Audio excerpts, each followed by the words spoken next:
Saya hanya ingin mengingatkan satu saja, bahwa Al-Imam An-Nawawi radhiyallahu taala anhu, saudara, yang mengarang kitab Al-Majmu' Syarhul Muhadzab, yang mengarang kitab Syarah Sahih Muslim, banyak sekali karangannya, saudara, baik dalam bidang fikih maupun bidang hadis. Beliau di zamannya pernah ditanya oleh Sultan, saudara, tentang hukum pajak.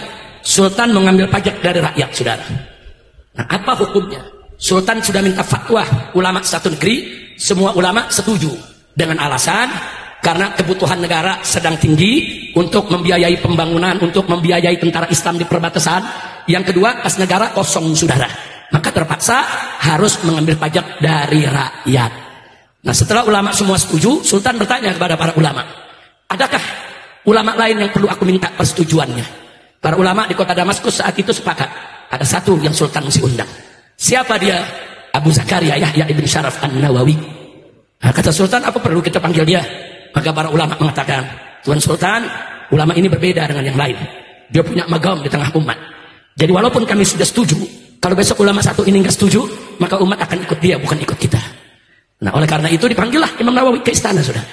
Dijemput langsung oleh pasukan. Beliau tinggal di pinggiran kota Damaskus, namanya Desa Rawak, saudara. Beliau dipanggil, hadir, duduk di depan Sultan. Setelah duduk di depan Sultan, Sultan menyampaikan, ya Abu Zakaria, ini semua ulama yang hadir di tempat ini sudah setuju aku ngambil pajak dari rakyat. Nah, cuma kita membutuhkan persetujuan Anda. Akhirnya Imam Nawawi mengatakan, baik Tuan Sultan, aku akan setuju, tapi ada 3 pertanyaan dulu yang aku ingin ajukan. Kalau kau jawab dengan baik, aku setuju untuk kau ambil pajak dari rakyat. Yang pertama, untuk apa kau ambil pajak dari rakyat?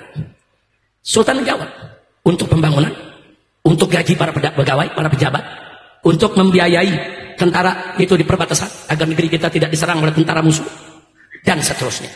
Kata Imam Nawawi, ahsan, bagus kau punya jawaban. Sekarang yang kedua. Yang kedua, kan kita punya kas negara.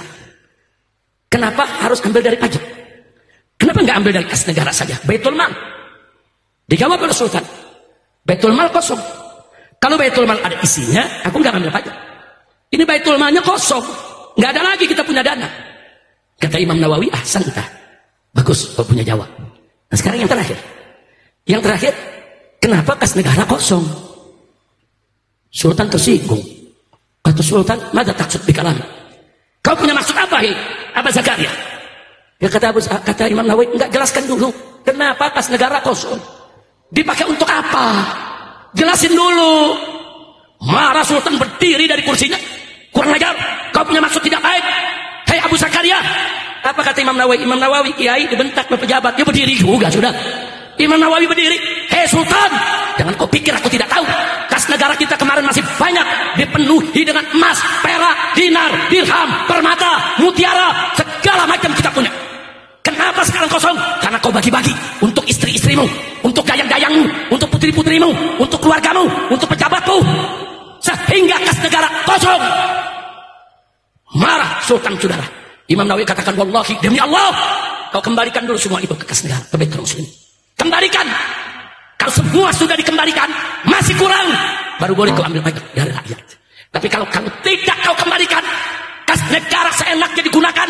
Kalau zaman sekarang dikorupsi, saudara, maka demi Allah, haram kau ambil pajak dari rakyat walaupun 1 dirham. Takbir. Nah, karena tadi bagian akhir saya bicara soal pajak, saudara, yang diundang Imam Nawawi, bukan ulama istana. Tegas ngomongnya. Yang pertama diundang ulama-ulama istana. Iya aja apa kata Sultan. Saya mau tanya, Imam Nawawi tegas tidak? Ini mujtahid madhab Imam Syafi'i ini, saudara. Enggak sembarangan, saudara. Madhab Imam Syafi'i ini madhab yang said di bumi Indonesia. Saya tanya, bangga tidak dengan Imam Nawawi? Bangga tidak? Nah, itu yang saya mau katakan sekarang kepada pemerintah, saudara. Jangan kau ambil pajak dari rakyat sekecil apapun, selama korupsi tidak dibasmi, selama koruptor tidak ditangkap, selama koruptor dilindungi, maka selama uang negara diboroskan, selama uang negara seenaknya kau keluarkan, haram mengambil pajak dari rakyat kecil. Betul? Takbir. Takbir. Sallu ala